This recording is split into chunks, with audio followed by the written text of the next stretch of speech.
بسم الله الرحمن الرحيم. الحمد لله رب العالمين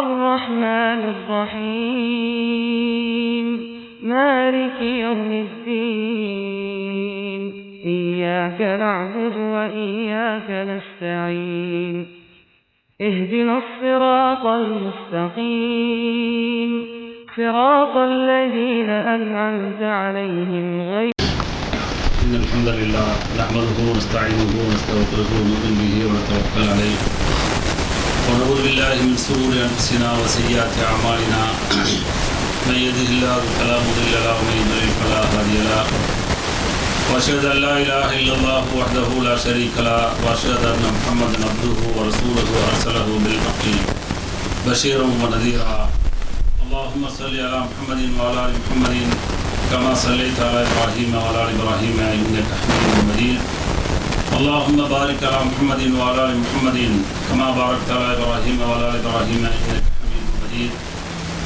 أما بعد فإن خير الحديث كتاب الله وخير الهدي هدي محمد صلى الله عليه وسلم شر الأمور محدثاتها كل محدثة بدعة كل بدعة ضلالة وكل ضلالة في النار فأعوذ بالله من الشيطان الرجيم يا أيها الذين آمنوا اتقوا الله حق تقاته ولا تموتن إلا وأنتم مسلمون فقال إذن يا أيها الناس اتقوا ربكم الذي خلقكم من نفس واحدة وخلق منها زوجها وبث منهما رجالا كثيرا ونساء واتقوا الله الذي تساءلون به والأرحام إن الله كان عليكم رقيبا وقال أيضا يا أيها الذين آمنوا اتقوا الله وقولوا قولا سديدا يصلح لكم أعمالكم ويغفر لكم ذنوبكم ومن يطع الله ورسوله فقد فاز فوزا عظيما.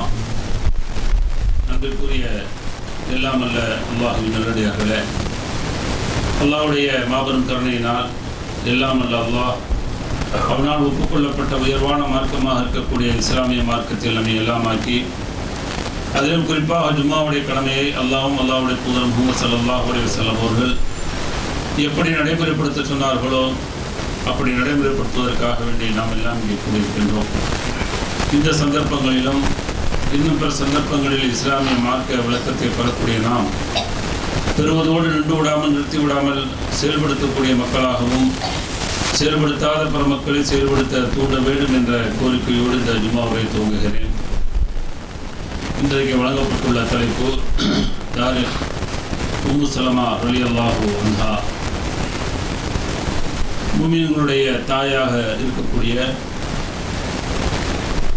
நபிகள் நாயகம் ஸல்லல்லாஹு அலைஹி வஸல்லம் அவருடைய மனைவியாக வாழ்ந்த உம்மு சலமா ரலியல்லாஹு அன்ஹா அவருடைய வாழ்க்கை வரலாறை பற்றி பார்க்க இருக்கிறோம். காரணம் என்னவென்று சொன்னால்,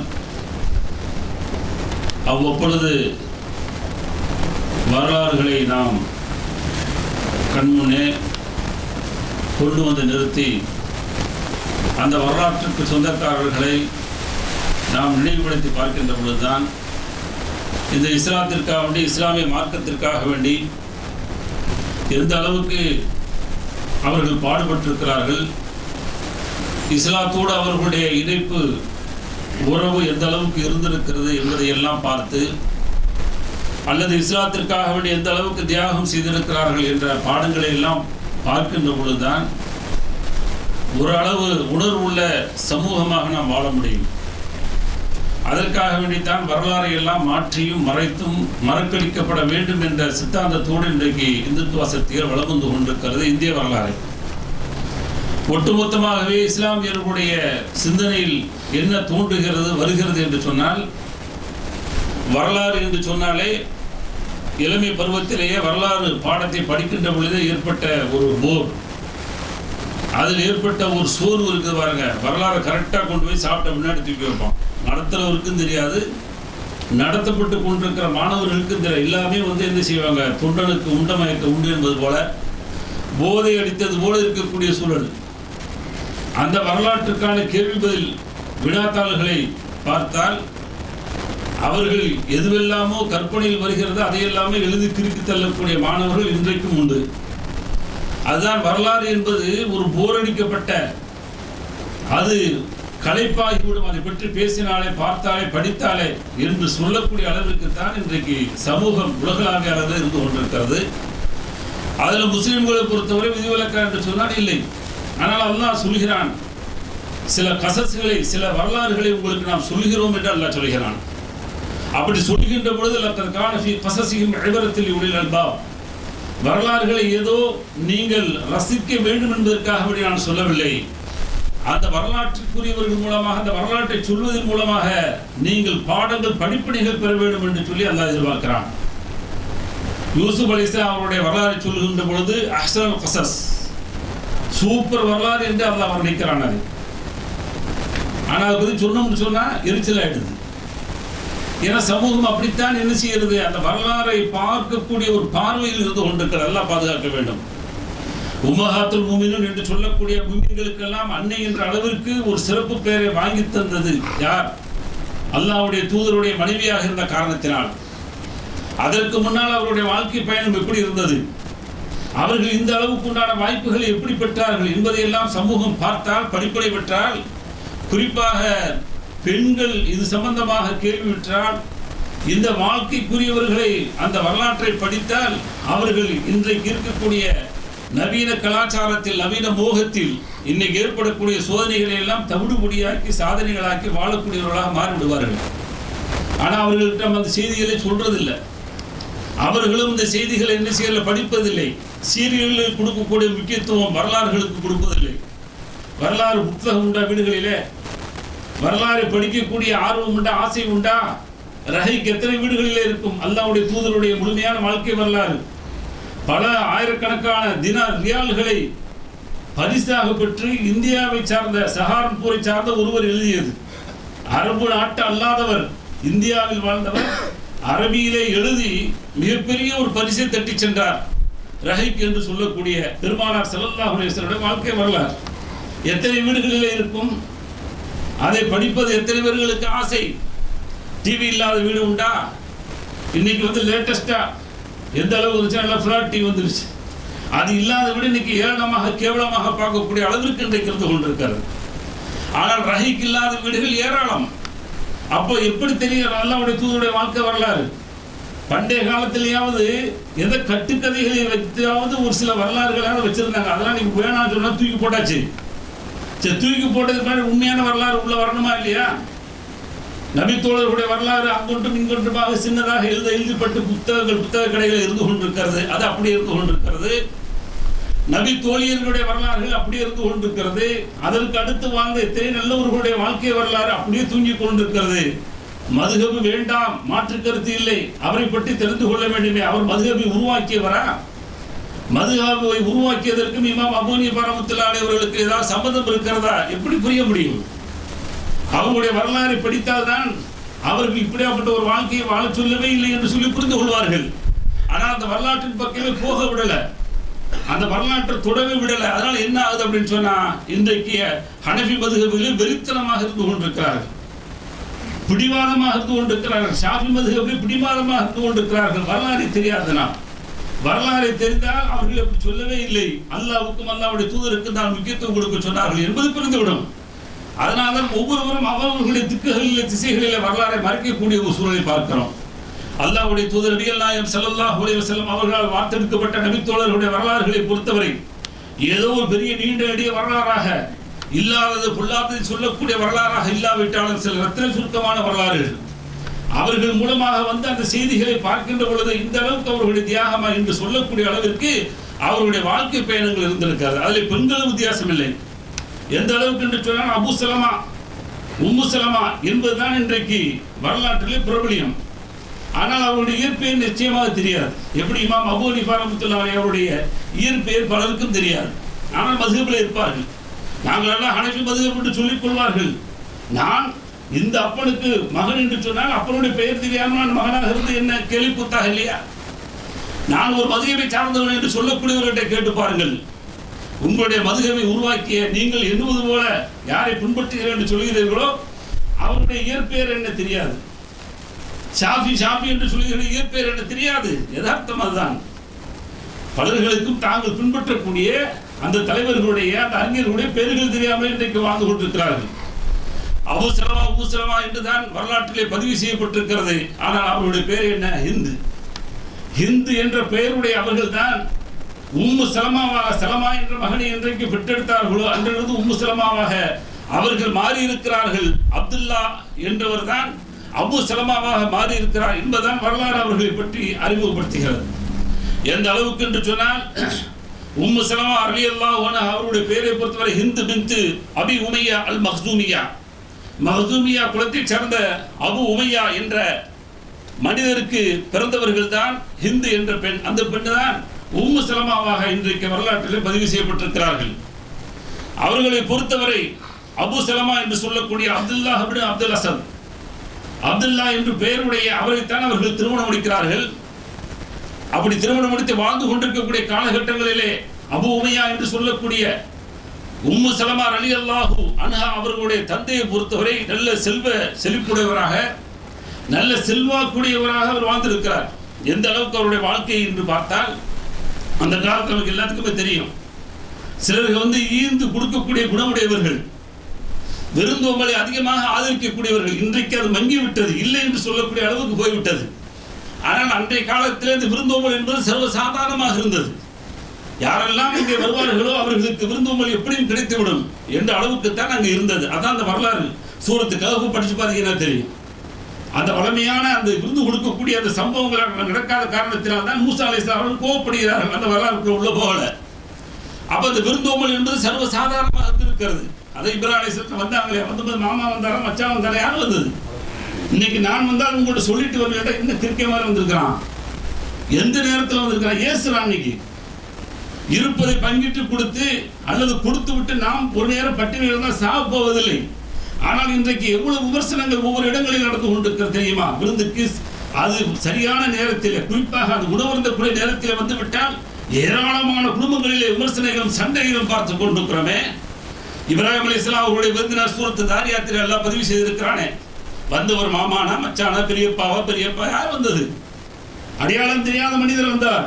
எந்த அளவுக்கு விருந்து படைத்தார். விருந்தை பார்த்தால் இன்றைக்கு இந்துத்துவ சக்திகள் எதற்காக கொன்றதோ அந்த அழகான காளை மாட்டு கன்று இருக்கிற அதை அழகான முறையில் பொறித்து வைத்தார் என்பதை தான் அல்லாஹ் பதிவு செய்திருக்கிறான். பஜாபி அஜிலின் சமீன், பொறிக்கப்பட்ட அந்த காளை கன்று இருக்கிறதை அதை அழகான முறையில் பொறித்து கொண்டு வந்து அப்படியே வைத்தார்கள். அவர்கள் சாப்பிடாது பார்த்து தான் பயந்து போய் விட்டார்கள், இன்னும் சாப்பிட மாட்டேங்க என்று. உடனே தான் சொன்னாங்க, நாங்க இந்த கூட்டத்திற்காக லூத் அலைஹிஸ்ஸலாம் அவருடைய கூட்டத்தை அழிப்பதற்காக அனுப்பப்பட்ட வானவர்கள், நாங்கள் மலக்குகள் என்று அப்பதான் சொல்றாங்க. அப்பதான் அவங்களுக்கு தெரியுது, அப்ப வந்திருப்பவர் விருந்தாளி என்று சொல்லி விருந்து படைக்கிறார்கள். அப்ப அந்த விருந்தோம்பல் என்பது சர்வசாதாரணமாக இருந்த காலங்கள் அன்றைக்கு. அப்ப அந்த மக்சூமியா குலத்தை சேர்ந்த அபு உமையா இருக்கிறாரே, அவர் அந்த அளவுக்கு விருந்தோம்பல், எந்த அளவுக்கு அவருடைய வரலாறு சொல்லுதுன்னு சொன்னா, யாராவது அவர் கூட சேர்ந்து வெளியூருக்கு போனாங்கன்னு சொன்னா எதுவுமே சாப்பாட்டை பத்தி விஷயம் கவலைப்படாம போயிடுவாங்கண்ணா. ஏன்னா எத்தனை பேர் வந்தாலும் அத்தனை பேருக்கு பொறுப்பேற்பவராக இருந்திருக்கிறார். அவருடைய வாழ்க்கை பேரும் அப்படி. இன்னைக்கு சிலர் இருக்கிறாங்கல்ல, இவங்களோட சேர்ந்து போனோம்னா நமக்கு பிரச்சனை இல்லை, செலவு கொஞ்சம் அட்ஜஸ்ட் பண்ணிக்கலாம், ஒரு மாதிரி எது வேணாலும் வாங்கி தருவாரு அப்படின்னு சொல்லி சிலர்களை என்ன செஞ்சிருக்கிறோம், அடையாளம் விட்டு வச்சிருக்கிறோம். ஆனால் இன்னைக்கு மறந்து போச்சு அது விடாது. ஆனால் அப்படியாப்பட்ட பழக்கங்கள் அன்றைக்கு இருந்திருக்கிறது. அந்த அளவுக்கு விருந்தோம்பலிலும் பிறருக்கு கொடுப்பதிலே அந்த அளவுக்கு தாராள தன்மை உடையவராக அவருடைய குடும்பம் இருந்திருக்கிறது. அப்பொழுதுதான் அபு சலமா என்று சொல்லக்கூடிய அப்துல்லா அவர்களுக்கும் ஹிந்து என்று சொல்லக்கூடிய உம்மு சலமா ரலியல்லாஹு அன்ஹா அவர்களுக்கும் திருமணம் முடிக்கிறது. திருமணம் முடிந்து கொஞ்ச நாள் அல்லாஹ்வுடைய தூதருடைய வகை செய்து வந்த உடனேயே இருவருமே இஸ்லாத்தை ஏற்றுக்கொள்றாங்க. பிரச்சனைகள் ஆரம்பமாகிறது. தெரியும் தானே, இஸ்லாத்தை ஏற்றுக்கிற வரைக்கும் பிரச்சனை இல்லை, சத்தியத்தை சொல்ற வரைக்கும் பிரச்சனை இல்லை குடும்பங்கள்ல. என்னைக்கு சத்தியத்தை சொல்றாங்களோ அன்னைக்கு குடும்பத்தில் பிரச்சனைகளை பார்ப்போம். இதெல்லாம் வரும். அப்படி வருவதைத்தான் அந்த வரலாறுகள் நமக்கு மிகப்பெரிய பாடமாக சொல்கிறது. இன்னைக்கு யோசிக்கிறான், கல்யாணத்தை கொஞ்சம் அட்ஜஸ்ட் பண்ணி வச்சுட்டு ஊர்ல போய் கல்யாணம் முடிச்சுட்டு வர்ற வரைக்கும் அப்படியே இஸ்லாத்தை ஒத்தி வைக்கிற எவ்வளவு பெரிய கயவர்கள். எனக்கு ஒன்றும் புரியல. எதற்கு இந்த விளையாட்டு, ஏன் இந்த நாடகம்? இங்கே ஒரு வேஷம், இங்கே ஒரு விளையாட்டு, இங்கே ஒரு மார்க்கம், ஊரிலே ஒரு மார்க்கமா? ஊரில் நிலைநாட்டுவதுதான் மார்க்கம். இங்கே நிலைநாட்டுவது ஒரு பெரிய விஷயம் கிடையாது. ஊரில் செயல்படுத்துவதற்கு அதுதான் பெரிய ஆபத்தானது. அங்கேதான் எல்லா அரங்கேற்றமும் நடக்கும். நாம் அதை எதிர்க்கின்ற பொழுதுதான் நம் மீது அராஜகங்கள் நடக்கும், எல்லாமே நடக்கும். அதையெல்லாம் எதிர்கொள்ளக்கூடிய தராணி இல்லை என்று சொன்னால் இவருடைய வாழ்க்கை பயணம் எங்கே போய் நிற்கிறது? இஸ்லாத்தை வந்த உடனே பாருங்க, எந்த அளவுக்கு அவர்களை உயர்த்தி வைத்தாங்களோ அந்த அளவுக்கு அவர்களை தூத்துறாங்க. அப்பொழுதுதான் அல்லாஹ்வுடைய தூதர் நபிகள் நாயகம் ஸல்லல்லாஹு அலைஹி வஸல்லம் அவருடைய அறிவிப்பின் அடிப்படையிலே முதல் ஹபஷா அபிசீனியாவுடைய பயணத்திற்காக வேண்டி 16 நபர்களை அல்லாஹ்வுடைய தூதர் நபிகள் நாயகம் ஸல்லல்லாஹு அலைஹி வஸல்லம் அனுப்பி வைக்கிறாங்க. அப்படி போகும்பொழுது தான் கணவன் மனைவி 2 பேர்களுமே சேர்ந்து போகக்கூடிய ஒரு பாக்கியத்தை பெற்று 2 பேரும் முதல் கப்பலில் போறாங்க. 2வது கப்பலில் இன்னும் கொஞ்சம் கூட்டங்கள் 80க்கும் மேற்பட்டவர்கள் போனதாக வரலாறு பதிவு செய்யப்பட்டிருக்கிறது. அப்போ போய் அங்கே என்ன செய்யறாங்க, அபிசீனியாவில் ஹபஷாவில் இருக்கிறாங்க. இருந்து அங்கே வாழக்கூடிய கட்டங்களில் தான் சைத்தான் விடுவானா, ஏன்னா சைத்தான் இங்க இருந்தாலும் குறி வச்சுக்கிட்டே இருப்பான். சைத்தானுடைய யூதர்களுடைய அந்த ஆதிக்கம் இருக்கிறதே, அந்த கழுகு பார்வை இருக்கிறதே, தீய பார்வை இருக்கிறதே, அது உலகம் முழுவதுமே வியாபித்திருக்கிறது. இன்றைக்கல்ல நேற்றைக்கல்ல, அது காலங்காலமாக வரலாறு சொல்கிறது. விட்டார்களா, பல மைல்கள் கடந்து சென்று நஜ்ஜாஷ் மன்னரிடத்தில் அழகான ஒரு வாழ்க்கை வாழ்ந்திருப்பதை கண்டு பொறுக்க முடியாதவர்கள் தான் அங்கே என்ன செய்யறான், சில கிஃப்ட் பொருள்லாம் கொடுத்து அனுப்பி இவர்களை பற்றி இல்லாதது பொல்லாததுன்னு சொல்லி இவர்களுக்கு அங்கே நல்லது ஒரு வாழ்க்கை கிடைப்பதை விட்டு தடுப்பதற்குண்டான எல்லா பணிகளும் நடக்கிறது. ஆனால் தோல்வி இருக்கிறான். வரலாறு சுருக்கமா சொல்றேன், புகாரி முஸ்லிம்களை தேடி பார்த்தீங்கன்னா கிடைக்கும். அந்த அளவுக்கு என்ன செய்யறான், அங்கேயும் தொடர்ந்து சென்று அங்கேயும் இவர்களை பற்றி இல்லாதது பொல்லாததுன்னு சொல்லி இவர்களுக்கு நோவினை கொடுப்பதற்கு முயற்சி செய்கின்ற பொழுது தோல்வி இருக்கிறான். கடைசியில் எவ்வளவு பெரிய ஒரு திறமை பயன்படுத்தலாம் பாருங்க. எதிரோட திட்டாதான், எதிரோட திட்டாது. நாம் கொஞ்சம் விழிப்போடு இல்லை, கொஞ்சம் பிராடா சிந்திச்சு பார்க்கல அப்படின்னு சொன்னா அடிக்கிறோம். எப்படி அங்க நடக்குது அப்படின்னு சொன்னா, மக்காவில் சுமூகமான வாழ்க்கை திரும்பியது போல அங்கே செய்தி பரப்பப்படுகிறது. உடனே இவங்க போனவங்க எல்லாம் பாக்குறாங்க, சரி மக்காவில் ஓரளவு வாழ்க்கை நார்மல் ஆயிடுச்சு போல தெரியுது, அதனால மக்காவில் போனா நம்ம என்ன செஞ்சிடலாம், ஒரு சுமூகமா வாழ்ந்துடலாம், ஏற்கனவே பழைய வாழ்க்கை பிரச்சனைகள் கலந்த வாழ்க்கை இல்லை போல தெரிகிறது என்று சொல்லி இந்த செய்தியை கேள்விப்பட்டு என்ன செய்யறாங்க, வந்துடுறாங்க. வந்து இறங்கின உடனே தெரியுது மிக மோசமாக இருக்கிறது. எப்போ முந்தைய காலத்தை விட மிக கடுமையான மோசமான ஒரு சூழல் இருக்கிறது என்பதை புரிந்து கொண்டார்கள். இந்த நேரத்தில் தான் அல்லாஹ்வுடைய தூதர் நபிகள் நாயகம் ஸல்லல்லாஹு அலைஹி வஸல்லம் அவர்களுக்கு அடுத்த கட்டமாக அல்லாஹ்வுடைய ஏற்பாடு, நீங்கள் மதீனாவிற்கு உங்களுடைய ஹிஜ்ரத் பயணத்தை மேற்கொள்ளுங்கள். இஸ்லாத்தை ஏற்றுக்கிட்டதுக்காக வேண்டி எவ்வளவு பெரிய இழப்புகள் பாருங்கள். சொந்த ஊரை தாய் மண்ணை விட்டு விட்டு செல்லக்கூடிய ஒரு சூழல், சென்று அங்கேயும் நிம்மதியாக இருக்காம திரும்பி வரக்கூடிய சூழல், வந்த உடனேயே இங்கிருந்து என்ன செய்ய மதீனாவுக்கு போகக்கூடிய சூழல் வரும் பொழுதுதான் அங்கே தன்னுடைய குடும்பத்தை கூட்டிட்டு என்ன செய்யறாங்க, அபு சலமா ரலியல்லாஹு அன்ஹு அவர்கள் தங்களுடைய மனைவி குழந்தைகளோடு செல்ல போகும்போது தான் ஓடி வருகிறார்கள். யார் வர்ற, உம்மு சலமா ரலியல்லாஹு அன்ஹா அவருடைய குடும்பத்தை சார்ந்தவர் ஓடி வருகிறான். வந்து சொல்றான், உனக்கு கட்டி கொடுத்து என்னுடைய பெண்ணுக்கு நிம்மதியே கிடையாது மகளுக்கு, அதனால நாங்கள் என்ன செய்யறோம், ஏற்கனவே அபிசீனியா கூட்டிட்டு போன, இப்ப திரும்ப மதீனாவை கூட்டிட்டு போறியா, விட மாட்டான், எங்களுடைய பொண்ணை என்னுடைய விட்டு விட்டே செல்ல வேண்டும் என்று சொல்லி தடுத்து நிறுத்துறாங்க. அடுத்து ஓடி வர்றாங்க அபு சலமா ரலியல்லாஹு அன்ஹு, அவங்களுடைய குடும்பம் ஓடி வருது. வந்து சொல்லுது, நீ வேணால் சென்று, ஆனா எங்களுடைய அந்த உன்னுடைய அந்த குழந்தை இருக்கிறது அது எங்களுக்குள்ளது, எனவே எங்கள்கிட்ட கொடுத்து சொல்லுன்னு சொல்லி அவங்க கொடுக்குறாங்க.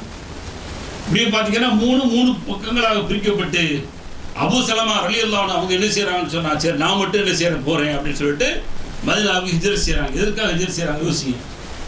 இஸ்லாம் பாதுகாக்கப்பட வேண்டும், இஸ்லாமியராக வாழ வேண்டும், முழுமையான முறையில் இஸ்லாம் பின்பற்றப்பட வேண்டும் என்பதற்காக வேண்டி, இஸ்லாம் பரவ வேண்டும் என்பதற்காக வேண்டி எவ்வளவு விருத்தியாக மனைவியையும் மக்களையும் ஒரு பக்கம் விட்டுவிட்டு மிக தைரியத்தோடு சென்றார்கள். ஆனால் ஒரு உறுதி, ஒரு நிலைப்பாடு இருந்தது. நாம் இப்படி செல்கிறோம் என்று சொன்னால் இது நிலையானதல்ல, இதற்கல்ல ஒரு முடிவை கொடுப்பான் என்ற ஆணித்தரமான உள்ளார்ந்த அவர்களுக்கு நம்பிக்கை இருந்தது. அந்த நம்பிக்கை வேண்டும் சகோதரர்களே. வரலாறை படிப்பதன் மூலமாக எவ்வளவு பெரிய இழப்புகள் வந்தாலும் அந்த இழப்புகளுக்கு பின்னால் அல்லாஹ்வுடைய மகத்தான ஒரு வெற்றி, ஒரு உதவி இங்கேயோ அல்லது மறுமையிலே உண்டு என்று அசைக்க முடியாத நம்பிக்கைக்குரியவராக வாழ்ந்தார்கள். அதனால்தான் இந்த முடிவை ஏற்றுக்கொள்ள முடிஞ்சு. அந்த அம்மாவும் ஏற்றுக்கொண்டாங்க, சரி போட்டுன்னு சொல்லி இப்படி போயாச்சு. போனதுக்கு பின்னாடி எந்த இடத்தில் பிரிந்தார்களோ அங்கேயே வருவார்கள். தினம் தினம் வந்து அழுது கொண்டிருக்கக்கூடிய ஒரு சூழலை பார்த்து தான் அந்த ஊரில் உள்ள சிலர்களுக்கு இறக்கம் வருது. ஏன்னா இந்த அளவுக்கு உம்மு சலமா ரலியல்லாஹு அன்ஹா வந்து இந்த அளவுக்கு வந்து என்ன செய்ய அழுது கொண்டிருக்கிறார்கள்.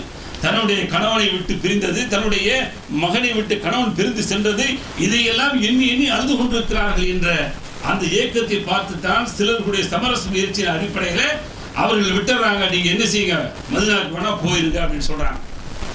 போகும்பொழுது கிட்டத்தட்ட இன்னைக்கு தெரியும் 450-500 கிலோமீட்டருங்க. இன்னைக்கு மாதிரி வசதி உள்ளதா? எந்த வசதியும் கிடையாது. ஆனால் அவர்கள் என்ன செய்யறாங்க, தனிமையிலே குழந்தைகளோடு அவர்கள் தங்களுடைய பயணத்தை என்ன செய்யறாங்க, மேற்கொள்ளும் பொழுது அல்லாஹ்வின் மீது அழுத்தமான நம்பிக்கை வைக்கிறாங்க. கொஞ்சம் தூரம் தண்ணியும் தெரியுமில்ல, ஆயிஷா பள்ளி சொல்லிட்டு இருக்க பாருங்க, அந்த இடத்துல போறாங்க. போன உடனே உஸ்மான் தல்ஹா ரலியல்லாஹு அன்ஹு அவர்களை வந்து சந்திக்கிறாங்க. சந்திச்சோன்னா கேட்கிறாங்க, என்ன எங்க போறீங்க தனிமையில? ஏன்னா இன்னைக்கு பாத்தீங்கன்னா உங்களுக்கு ஒண்ணு தெரியாது, அன்னைக்கு பாத்தீங்கன்னா ஒண்ணுமே கிடையாது, எல்லாம் வந்து ஹோட்டல் தான். அப்ப சொல்றாங்க, நான் இந்த மாதிரி மதீனாவுக்கு போறேன்னு சொன்னேன், தனிமையில போறீங்க? உடனே வார்த்தை சொன்னார்கள், இல்லை, அல்லாஹ்வை நம்பிக்கை வைத்து சொல்கிறேன், அல்லாஹ் என்ன செய்ய மாட்டான், கைவிட மாட்டான்னு சொன்ன உடனே அல்லாஹ் எப்படி உதவி செய்யற பாருங்க. இந்த உஸ்மான் பின் தல்ஹா இருக்காரே பாருங்க, அவரு எந்த அளவுக்கு என்று சொன்னால் இஸ்லாத்தை ஏத்துக்கறல, இஸ்லாமிய எதிரிகளோடு இருக்கக்கூடிய அந்த அணிதான். ஆனால் இஸ்லாமிய எதிரிகளில் ஒருவராக இல்லாம அவருடைய மனசை அல்லாஹ் எப்படி மாத்துறான் அப்படின்னு சொன்னா, இவர்களுக்கு பக்கத்துணையாக இருந்து இவர்களை மதீனா கொண்டு போய் சேர்க்கின்றவரை அவர்களுக்கு உதவியா இருக்கிறார். அவருடைய அந்த என்ன செய்யறாரு, அந்த வாகனத்தை இழுத்து கொண்டு செல்கிறார். எந்த அளவுக்கு சொன்னா உம்மு சல்மா ரலியல்லாஹு அன்ஹா அவங்க அறிவிக்கிறாங்க, இப்படி உஸ்மான் பின் தல்ஹா எங்களை கொண்டு சென்றாரே, ஆனால் கொண்டு செல்கின்ற பொழுது அவருடைய ஒழுக்கத்தை மிகப்பெரிய ஒழுக்கமாக கண்ணியமானவராக நான் பார்த்தேன். எங்கேயாவது நாங்கள் ரெஸ்ட் எடுக்கணுமா அப்படின்னு நிப்பாட்டுவாங்க, நாங்கள் இறங்கி கொள்வோம், அதற்கு பின்னாடி நாங்கள் ஏறுவோம், ஏறியெல்லாம் முடிந்து அமர்ந்த பின்னாடி தான் வருவார்கள். அந்த அளவுக்கு மிக கண்ணியமாக நடந்து எங்களை மதீனா வரை கொண்டு போய் சேர்த்தார்கள் என்று சொன்னால் அல்லாஹ்வுடைய உதவி வருதா இல்லையா? ஏன்னா எல்லாரும் வந்து வெட்டணும் குத்தணும், இஸ்லாமியர்களை வாழ வைக்கக்கூடாது என்ற சித்தாந்தத்தோடு இருக்கும் பொழுது அந்த கூட்டத்தில் ஒருவரைத்தான் அல்லாஹ் ஏற்பாடு செய்து உம்மு சலமா ரலியல்லாஹு அன்ஹா அவருடைய அந்த ஈமான் அடிப்படையிலே அவர்களுக்கு உதவி செய்து அங்கே போய் என்ன செய்யறான், சேர்க்கிறான். சேர்த்து அங்கே வாழ்ந்துட்டு இருக்கிறாங்க. போனவுடனே அங்கேயே வந்து சுமூகமான வாழ்க்கை ஆகி போச்சா? நமக்கு தெரியும், போனவுடனே போருக்கு மேலே போர், பத்ர் போர், அதில் கலந்துக்கிட்டாங்க அபூ சலமா ரலியல்லாஹு அன்ஹு. அதுக்கடுத்து உஹது போர் கலந்துக்கிட்டாங்க. உஹது போரில் கடுமையான காயம் வந்து காலில் ஏற்படுது, கடுமையான காயம். அந்த காயத்துக்கு என்ன செய்யறாங்க, மருந்து போட்டு கொண்டிருக்கிறார்கள். அப்படியாப்பட்ட ஒரு சூழல் தான் நபிகள் நாயகம் ஸல்லல்லாஹு அலைஹி வஸல்லம் வந்து பனு அஸத் என்ற கோத்திரத்தை சார்ந்த அந்த சமூகத்தின் மீது, அப்ப சின்ன சின்ன அந்த போர்கள்லாம் வந்து பெரிய போர்கள் தான் இது, பத்ர், உஹது, தபூக், இந்த மாதிரி போர். சின்ன சின்ன கோத்திரத்தார் வந்து என்ன செய்ய, படையெடுக்க சொல்லுவாங்க. அவர்களுடைய அராஜகம் அல்லது அவர்களுடைய அத்துமீறல் காரணமாக எடுக்க சொல்லுவாங்க. அப்ப பனு அஸத் குலத்தை சேர்ந்த அந்த கோத்திரத்தார் மீது நபி ஸல்லல்லாஹு அலைஹி வஸல்லம் என்ன செய்யறாங்க, படையெடுக்க சொல்றாங்க.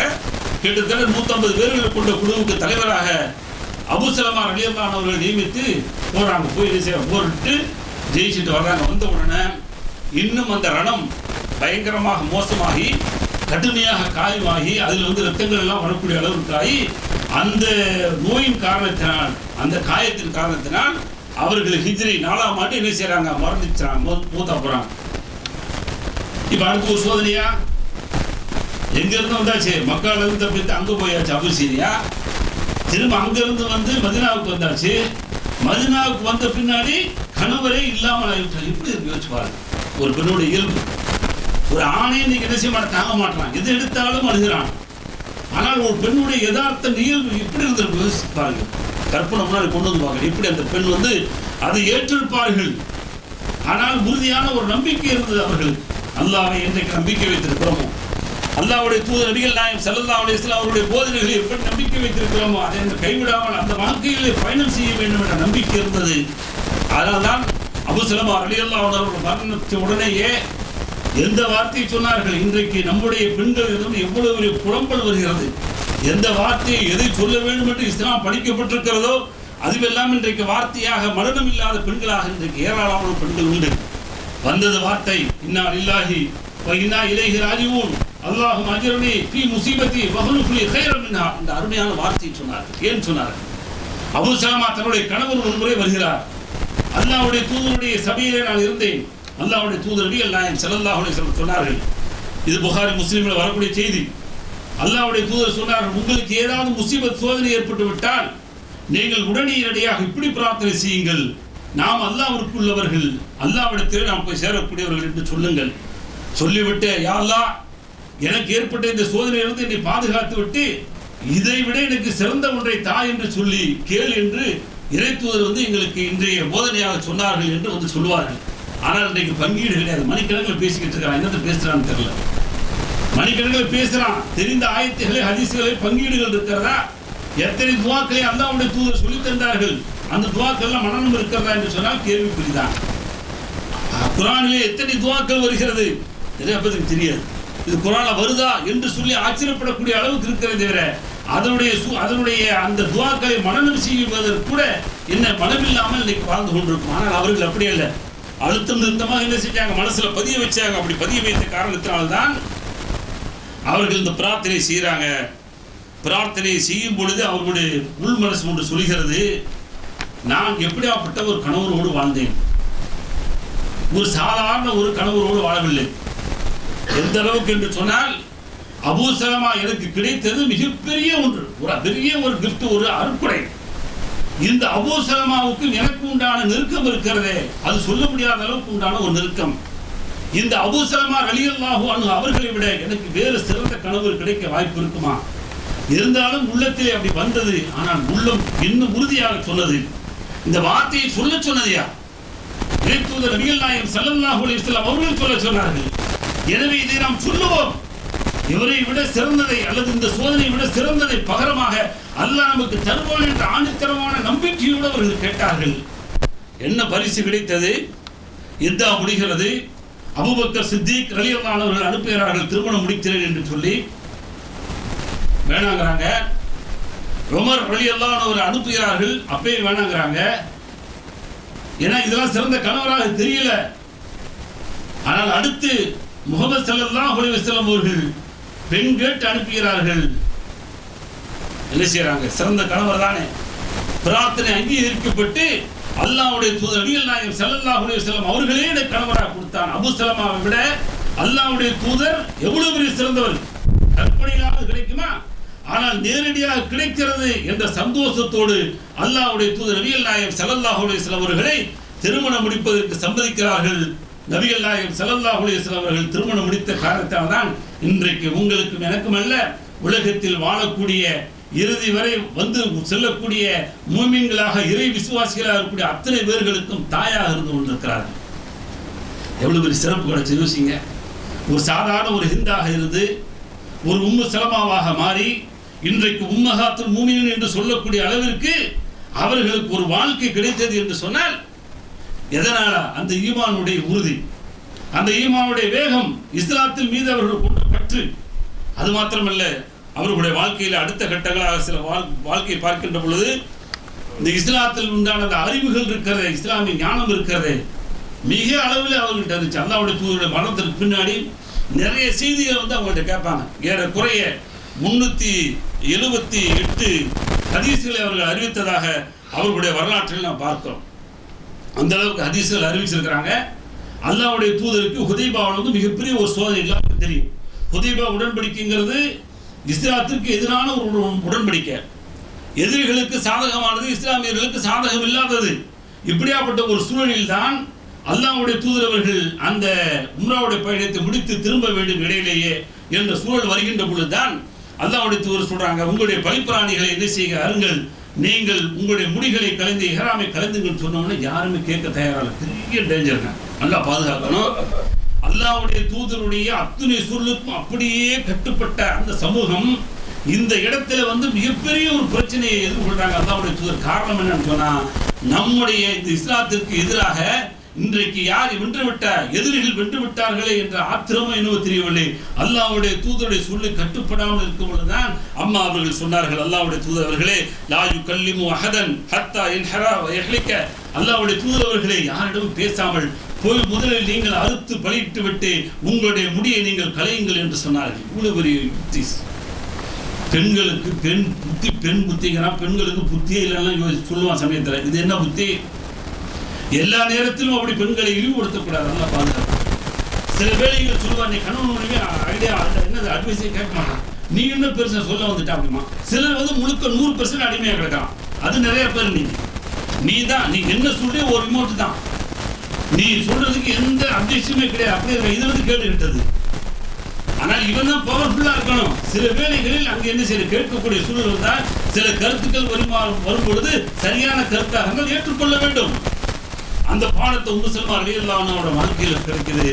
இதை பார்த்த உடனே எல்லாம் சரண்டர், எல்லாரும் என்ன செய்யறாங்க, தங்களுடைய முடிகளை கலந்து கொள்ளக்கூடிய சூழலை பார்க்கும். இது புகாரி என்ற ஹதீஸ் கிரந்தத்தில் பதிவு செய்யப்பட்டிருக்கிறது என்று சொன்னால், அந்த அளவிற்கு அவர்கள் அல்லாஹ்வுடைய தூதருக்கு ஆலோசனை வழங்கிய ஒரு தாயாக அவர்கள் இருந்திருக்கிறார் என்பது அவருடைய வரலாறுல புரியுது. அது போக அவர்களுக்கு எந்த அளவுக்கு ஆசை அப்படின்னு சொன்னா, சில நேரங்களில் குர்ஆனுடைய அந்த வசனங்களை எல்லாம் பார்த்துட்டு, போங்குகள்லாம் பார்த்துட்டு அல்லாஹ்வுடைய தூதருக்கு போய் கேட்குறாங்க. ஒரு தடவை சொல்றாங்க, யார் சொல்லலாம், தகுசு ரிஜால் வலா நகுசு இன்னமாலனா நிஸ்புல் மீராஸ் போய் சொல்றாங்க. அல்லாஹ்வுடைய தூதரே, ஆண்கள் எல்லாம் போருக்கு போறாங்க, நாங்கள் போருக்கு போறதில்லை. அதே மாதிரி மீராஸ் இருக்க வாரிசு உரிமையில வந்து ஆண்களை விட எங்களுக்கு பாதி தான் இருக்கு. இப்படிலாம் வந்து இருக்குது, இது என்ன சரியா தெரியலையே அப்படின்னு சொன்னோம்னாங்க. அவர்களுடைய அந்த கூற்றை அங்கீகரித்து சூரத்து நிசாவுல 32வது வசனமாக அல்லாஹ் இருக்கிறான், வலா தமன்னவு மா ஃபضلல்லாஹு பிஹி பஅலக்கும் அலா பஅலின் லிர்ரிஜாலி நஸீபும் மிம்மா இக்தஸபு வலின்னிசாஇ நஸீபும் மிம்மா இக்தஸபன வஸ்அலுல்லாஹ மின் ஃபضலிஹி இன்னல்லாஹ கான பிகுல்லி ஷைஇன் அலீமா. என்ன சொல்றான், வலா தமன்னவு, நீங்கள் பெருமை அடிக்க வேண்டாமா, ஃபضلல்லாஹு பிஹி பஅலக்கும் அலா பஅல், உங்களில் சிலர்களை விட சிலர்களை பெருமையாக்கி வைத்ததனால நீங்கள் பெருமைப்பட்டுக் கொள்ள வேண்டாம். லிர்ரிஜாலி நஸீபும் மிம்மா இக்தஸபு, ஆண்கள் இருக்கிறார்களே அவர்கள் சம்பாதிச்சது அவர்களுக்கு உண்டு. வலி நிசாய் நசீபு மிம்மா இக்தஸபன, பெண்கள் சம்பாதித்தார்களே அதிலிருந்து அவர்களுக்கு உண்டு. வஸஅலுல்லாஹ மின் ஃபضலிஹி, அல்லாஹ்விடத்திலே ஃபضலை நல்லதை கேளுங்கள். இன்னல்லாஹ கான பிகுல்லி ஷைஇன் அலீமா என்று சொல்லி அல்லாஹ் இறக்கி அந்த வசனத்தை பார்க்கிறோம். இது மாதிரி நிறைய வசனங்கள் என்ன செஞ்சிருக்கிறாங்க, அவங்க வந்து அல்லாஹ்வுடைய தூதருடைய சில கேள்விகள் கேட்கும்போது அங்க அல்லாஹ் இறக்கி வைத்திருக்கிறான் என்ற செய்தியை பார்க்க முடியாது. அதே போல அடுத்து அஹமது என்ற ஹதீஸ் கிரந்தம் நினைக்கிறேன், அங்க வந்து என்ன கேட்கிறாங்க அப்படின்னு சொன்னா, அல்லாஹ்வுடைய தூதர் எங்க பார்த்தாலும் ஆண்பாளாகவே முன்னோக்கி அல்லாஹ் பேசுறான். பார்த்துருப்பீங்க, எங்க பார்த்தாலும் என்ன இருக்கும், ஆண்பாளாகவே இருக்கும். அல்லாஹ் தன்னை ஆண்பாளா தான் யூஸ் பண்ணுவான். அதனால தான் எல்லாம் அல்லாஹ் வந்து ஆணான்னு சொல்ல கேள்வி கேட்கிறாங்க. அது உள்ள போல. அப்ப ஆண்பாளாக அல்லாஹ் என்ன செய்யறான், பெரும்பாலும் பயன்படுத்துகிறானே. அவ பெண்களை பத்தி ஒண்ணுமே பேசலையே அப்படின்னு சொன்னோம்னா பாருங்க, சூரத்துல் அஹ்ஸாப்ல ஒரு வசனம் இறங்குறது, வரிசையா இருக்கிறாங்க, அடுக்கு தொடராங்க. இன்னல் முஸ்லிமீன வல் முஸ்லிமாத் வல் முஃமினீன வல் முஃமினாத் வல் கானிதீன வல் கானிதாத் வஸ்ஸாதிகீன வஸ்ஸாதிகாத் வஸ்ஸாபிரீன வஸ்ஸாபிராத் வல் காஷிஈன வல் காஷியாத் வல் முத்தஸத்திகீன வல் முத்தஸத்திகாத் வஸ்ஸாயிமீன வஸ்ஸாயிமாத் வல் ஹாஃபிதீன ஃபுரூஜஹும் வல் ஹாஃபிதாத் வஸ்ஸாகிரீன அல்லாஹ கஸீரன் வல் ஸாகிராத் அஅத்தல்லாஹு லஹும் மக்ஃபிரத்தன் வ அஜ்ரன் அஸீமா. இவ்வளவு பெரிய வசனம் பார்த்தா என்ன, இன்னைக்கு அடுக்கு தொடர் பேச்சு என்னன்னு சொல்றாங்க. எவன் பேச்சு இருக்கு, அல்லாஹ் அடுக்க என்ன பேசுறான், எதுல வேணும் அடுக்கு, எத்தனை அடுக்கு தொடராக பேசுறான், என்ன பேசுறான். முஸ்லீம், இன்னல் முஸ்லிமீன் சொன்னா முஸ்லிமான ஆண்கள், முஸ்லீம் மாத்திரம் சொன்னா முஸ்லிமான பெண்கள்.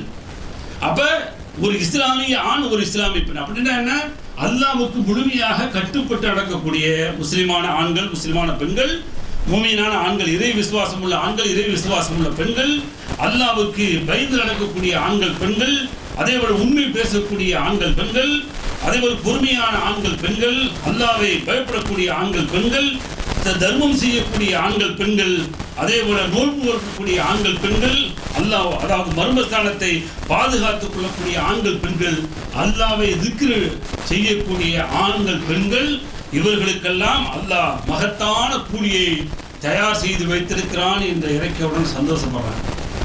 அல்லாஹ் எங்களையும் சேர்த்துட்டானே அப்படின்னு சொல்லி எந்த அளவுக்கு போட்டி பாருங்க. அல்லாஹ்வுடைய இந்த மார்க்கத்துல ஆண்கள் மட்டுமே சொல்லப்படுதே, அது ஒரு ஓரவஞ்சக மாதிரி தெரியுது அப்படிங்கிற மாதிரி கேள்வி கேட்கிறாங்க. அதற்கும் அல்லாஹ் பதில் சொல்லியிருக்கிறான். இன்னும் சில வசனங்களை கூட நம்ம என்ன செய்ய பார்க்க முடிகிறது, அல்லாஹ்வுடைய தூதர்கிட்ட வந்து கேட்கிறாங்க, அதற்கு தோதாக அல்லாஹ் வசனத்தை இறக்கியதாக நாம் பார்க்க முடிகிறது. அதுபோக அவர்களுடைய அந்த தொலைநோக்கு பார்வை எந்த அளவுக்கு இருந்தது என்று சொன்னால், சில நேரங்களில் சமாதானம் செய்து வைக்கக்கூடிய மிகப்பெரிய ஆற்றலை பெற்றிருக்கிறார்கள். உஸ்மான் ரலியல்லாஹு அன்ஹு அவங்களுடைய அந்த ஆட்சியில் கிளர்ச்சி வந்து பாருங்க, அந்த நேரத்தில் மிகப்பெரிய சமாதானத்தை ஏற்படுத்தியதாக பார்க்க முடியுது. அதே மாதிரி வந்து முஆவியா அலி ரலியல்லாஹு அன்ஹு அவங்களுக்கு வந்து ஏற்பட்ட அந்த பிரச்சனைக்கு உண்டான என்னது ஒரு சமரசத்தை எல்லாம் ஏற்படுத்தக்கூடிய சூழல். அதே போல ஆயிஷா ரலியல்லாஹு அன்ஹா அவங்களுக்கு வந்து செய்திகளை சொல்லி அனுப்பி, நீங்கள் இது போன்று செய்து கொள்ளாதீர்கள் என்று சொல்லி எல்லாம் சமாதானத்திற்காக வேண்டி இந்த முஸ்லிம் சமூகம் வந்து ஒற்றுமை குறைந்து விடாத அளவுக்கு உண்டான எல்லா வாய்ப்புகளும் ஏற்படுத்தினார்கள் என்ற வரலாற்றுக்கு சொந்தக்காரர்களாக அவர்களை நாம் பார்க்கிறோம். அதுபோக அவர்கள் இப்படி எல்லாம் வாழ்ந்தவர்கள் வந்து ஹிஜ்ரி 61ஆம் ஆண்டு இந்த உலகத்தை விட்டு மறைந்து இன்றைக்கு மட்டுமல்ல கியாமத் வரை வரக்கூடிய அத்தனை மூமின்களுக்கும் தாயாக இருந்து கொண்டிருக்கிறார்கள்.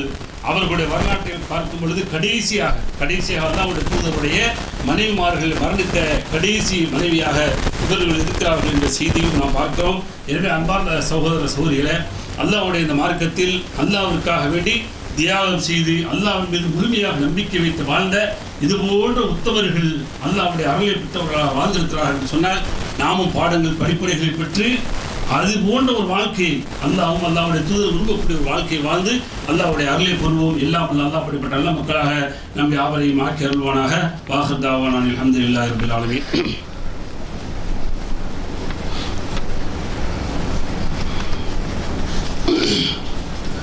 பிஸ்மில்லாஹிர் ரஹ்மானிர் ரஹீம்.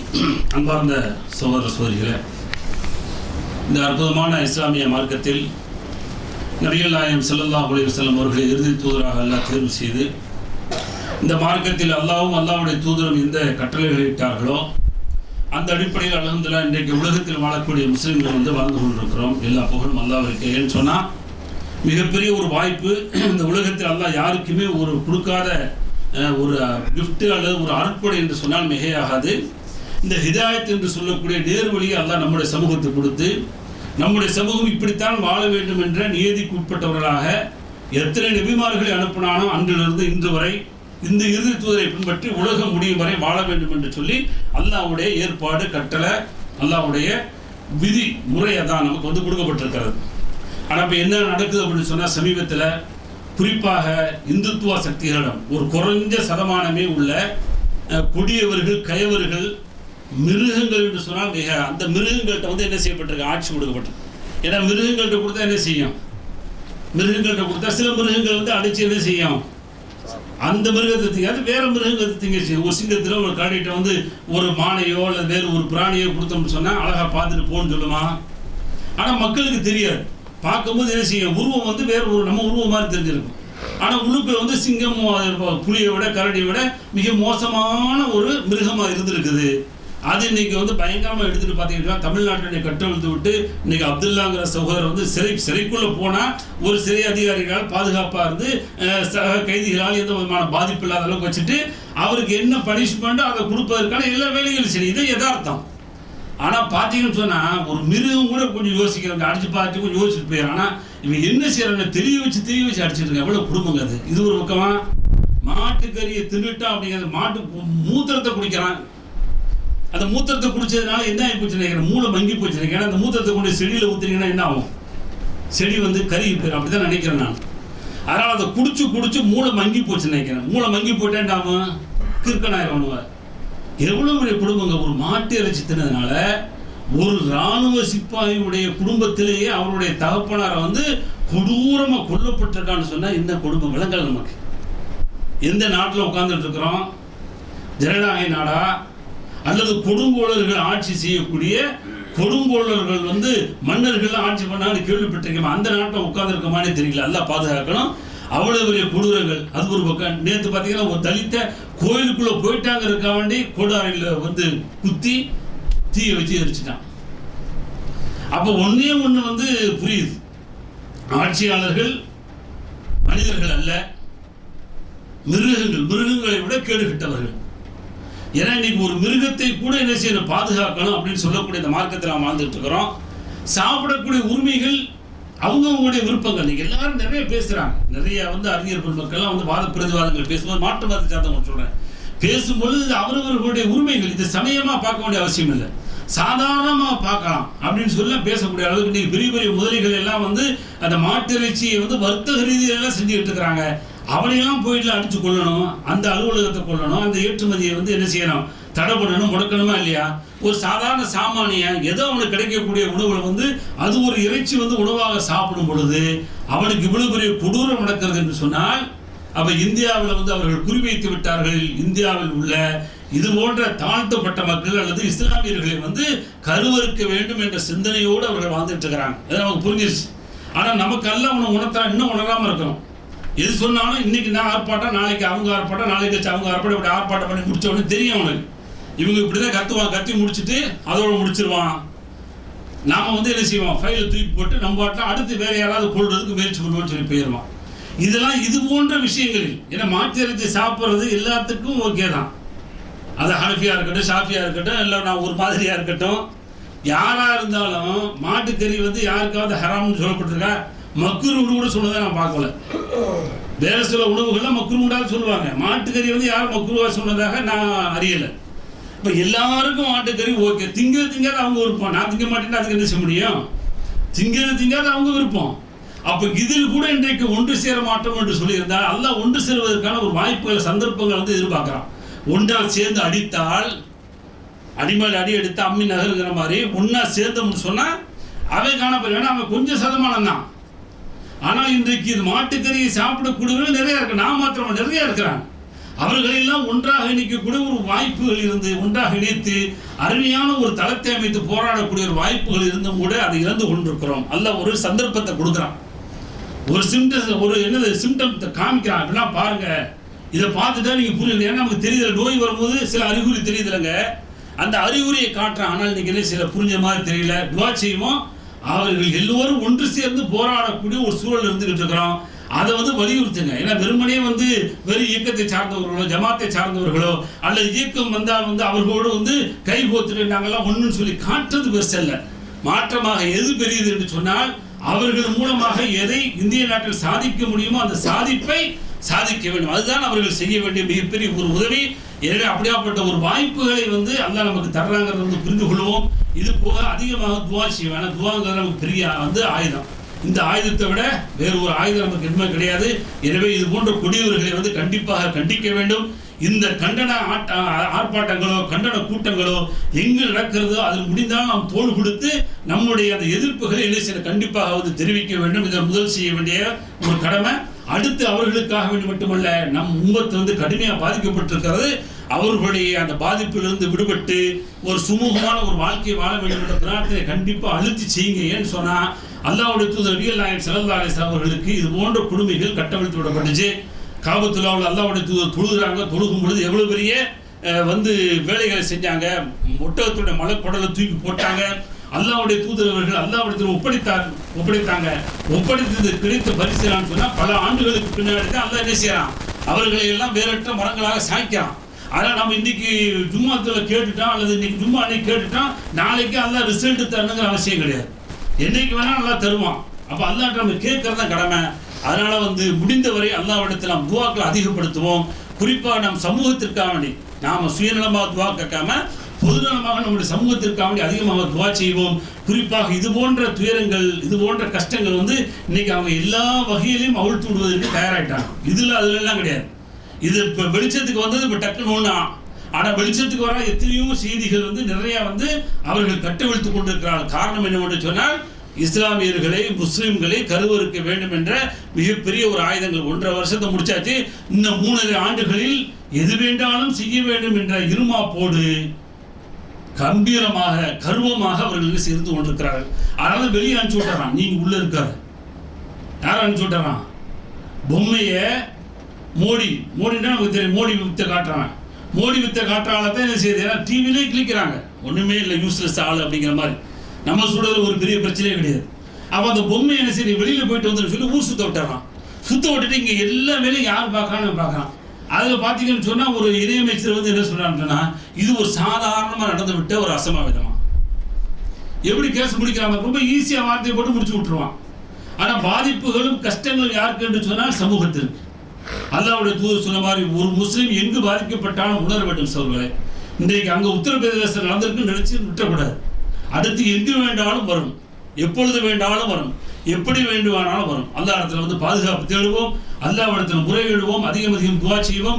குறிப்பாக இந்த வெள்ளிக்கிழமை நாளிலே அதிகம் துவா கேட்போம். அவர்களுக்காக வேண்டிய நமக்காக வேண்டியும் என்ன செய்வோம், குறிப்பாக துவாவை அதிகப்படுத்தி இஸ்லாமிய சமூகம் சுமூகமான ஒரு வாழ்க்கையை வந்து அடைய வேண்டும். குறிப்பாக இந்தியாவில் வந்து அது போன்ற ஒரு நடைமுறைகள் இருக்க வேண்டும் என்று சொல்லி அல்லாஹ்விடத்தில் இருவரும் இந்த துவா செய்வோம். எல்லாம் உள்ள அல்லாஹ் அப்படிப்பட்ட நல்ல மக்களாக நம் யாவரையும் ஆக்கி அருள்வானாக. வாஹிர் தாவானா அல்ஹம்துலில்லாஹி ரப்பில் ஆலமீன். அஸ்ஸலாமு அலைக்கும் வரஹ்மத்துல்லாஹி வபரகாத்துஹு.